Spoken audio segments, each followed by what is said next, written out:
11 слово. Степь заполнили воровство и подстрекательство.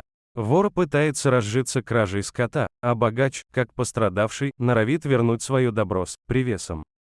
Служитель правосудия, разумеется, обдирает и истца, обещая восполнить ему убыток, и вора, суля ему свободу.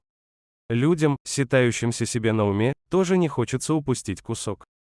А выбор у них большой, можно, например, донести на вора, можно помочь ему скрыться, а можно искупить за бесценок краденое. Воровство процветает на ниве подстрекательства. Смутьяны ужом заползают в дома и подбивают людей натяжой.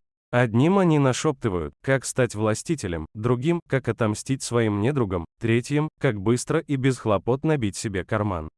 Они не знают покоя и не ведают стыда и сбегаются туда, где пахнет произволом. Подстать баламутам, стоящие у власти. Им уже совсем легко натравливать людей друг на друга и извлекать выгоду. Попеременно поддерживая то одну, то другую из враждующих сторон. Они и занимаются этим без зазрения совести. От всей этой вакханалии томятся простые люди.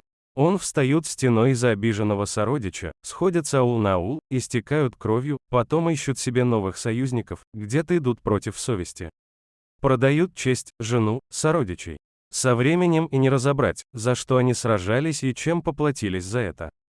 Все оказались опутанными липкой паутиной подстрекательства и вовлеченными в воровство и забыли о честном труде.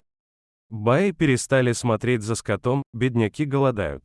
Пустыми стали понятия о клятве, дружбе, честности и совести.